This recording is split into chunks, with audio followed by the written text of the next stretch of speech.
네, 여러분 안녕하세요. 오늘은 이 브라우저의 렌더링 과정에 대해서 한번 알아보도록 할게요. 이제 저희가 인터넷 주소창에 네이버닷컴을 쳤을 때 어떤 일이 벌어지는지를 이제 기준으로 먼저 설명을 드리도록 할게요. 브라우저가 어떻게 렌더링을 하는지. 자, 이제 네이버닷컴을 이렇게 접속자가 쳤어요. 인터넷 주소창에 뭐 https까지 붙여줄게요.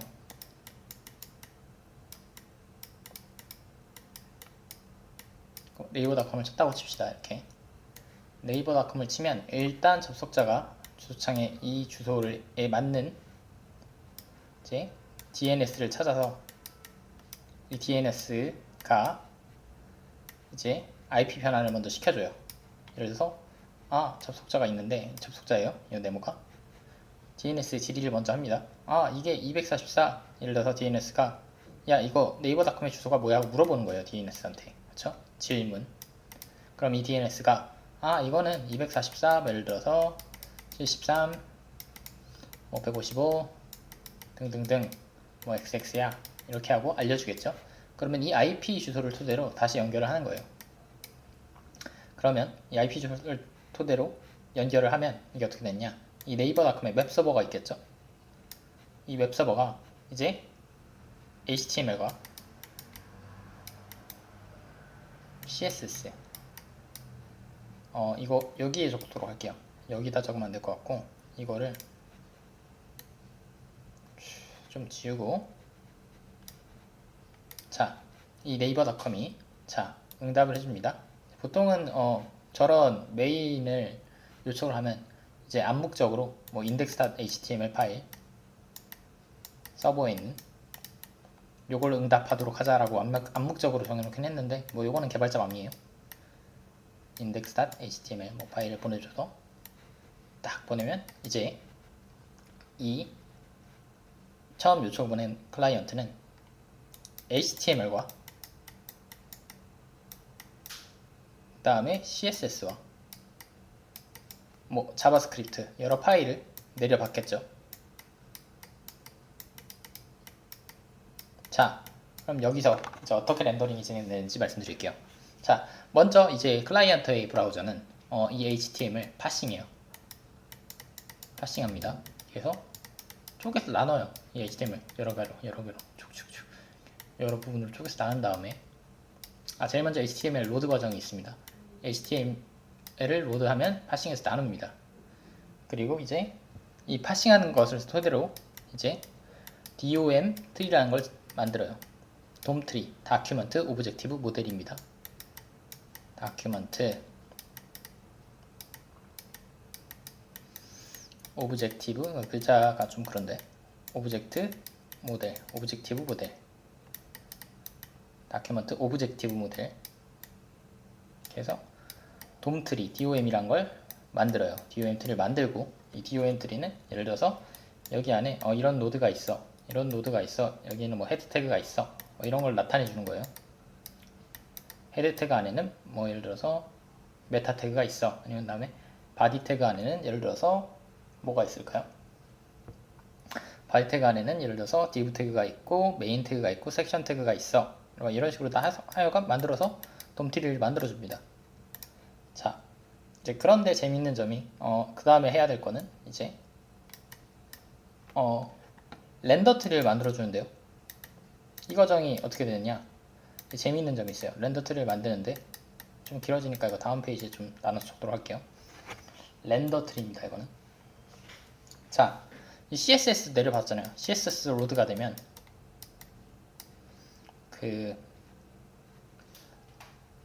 볼게요.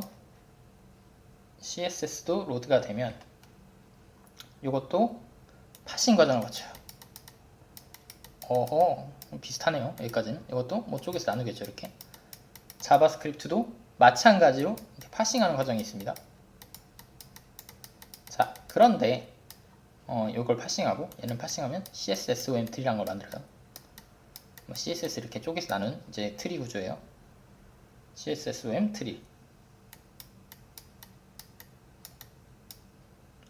자바스크립트는 파싱한 다음에 얘는 좀 다른데 신텍스 트리라는 걸 만들고,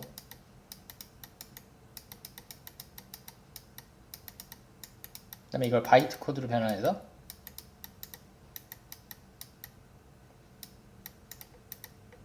바이트 코드로 변환한 다음에 엑세큐션 실행해 줍니다. 엑세큐션 그냥 실행이라고 적을게요. 엑세큐션. 자, 해서 CSS 웹트리가 만들어진 것도 이렇게 렌더 트리에 방영을 하게 되고, 그렇죠? 이 자바스크립트 코드는 자 어떻게 되냐? 이 실행 과정을 거쳤을 때 파싱하고 이걸 이 돔 트리와 CSS 웹트리에 반영을 해줘요. 자, 과정이 좀 복잡해졌죠? 그럼 이게 어떻게 되냐? 뒤에 가면 리플로우와 뭐 리페인트 이런 게 나올 텐데, 자, HTML이 제일 먼저 이런 식으로 파싱을 하는 과정에서 이제 이런 태그들을 만나요. 뭐 예를 들어서 CSS를 집어넣는 링크 태그나, 그 다음에 스타일 태그,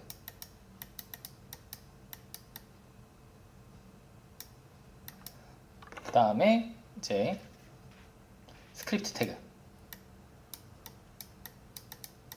이런 것들을 만나요. 그러면 얘는 HTML이 이걸 파싱하는 도중에 바로 돔트리를 만드는 게 아니라 이 파싱 과정을 잠깐 중단해요. 중단하고 파즈 B라고 적을게요. 파즈 한 다음에 이제 스타일 태그를 만났어요. 그러면 CSS로 건너가서 먼저 CSS 파싱을 합니다. 이 스타일 태그가 적혀진 부분. 그래서 예를 들어서 자바스크립트가 쭉쭉쭉 자바스크립트가 아니라 HTML이 쭉쭉쭉 파싱을 하는 과정에서 스타일 태그를 만났다면 파싱 과정이 멈춰요, 중간에.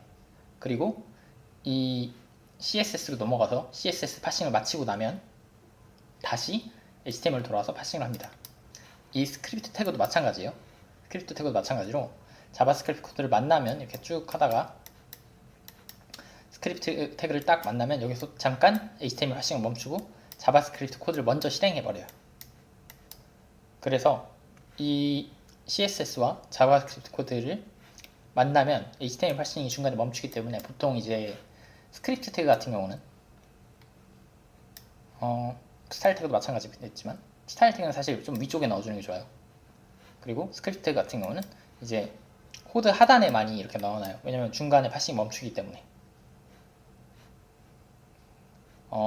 그래서 이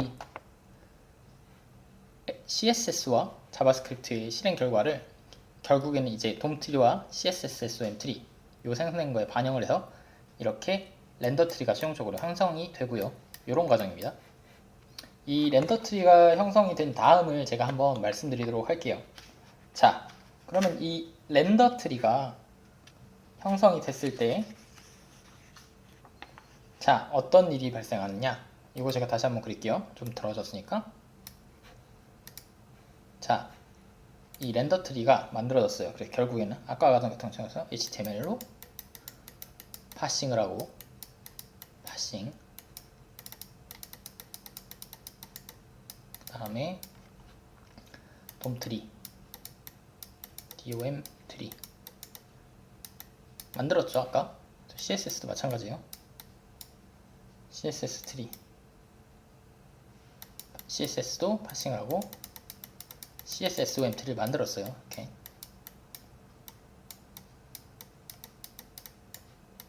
그럼 이제 어떤 일이 벌어지냐? 자, 그럼 이제 얘네가 요 두 개 만들어진 돔 트리를 토대로 렌더 트리를 이렇게 만들고요. 이제 렌더링 해주는 거예요. 화면에 렌더링 하기 위한 트리예요. 이 렌더 트리에서 다음 과정으로는 즉 각각의 이제 픽셀의 크기와 위치를 계산하는 레이아웃 과정을 거쳐요. 이거를 리플로우라고 하거든요. 보통 리플로우, 영어로 뭐 리플로우 쓰셔도 되고, 이 레이아웃 과정은 예를 들어서 뭐 CSS가 위스나 CSS의 위스나 하이트, 태그, 포지션, 뭐 플렉스박스 같은 거 있죠. 플렉스박스 기타 등등 하여간 여러가지 있어요. 뭐 이 여러가지 것들을 자 이제 마진 패딩도 있겠네요. 마진과 패딩 요런 크기나 위치를 계산하는 데 필요한 픽셀의 위치를 바꾸는 것들을 다 고려를 해서 이제 리플로우 과정이 일어나요. 자, 그럼 어떻게 되냐? 리플로우 과정 다음에는 뭐가 일어날까요? 이제 이거를 페인트 과정이라고 합니다. 그냥 플로우라고 할게요. 플로우.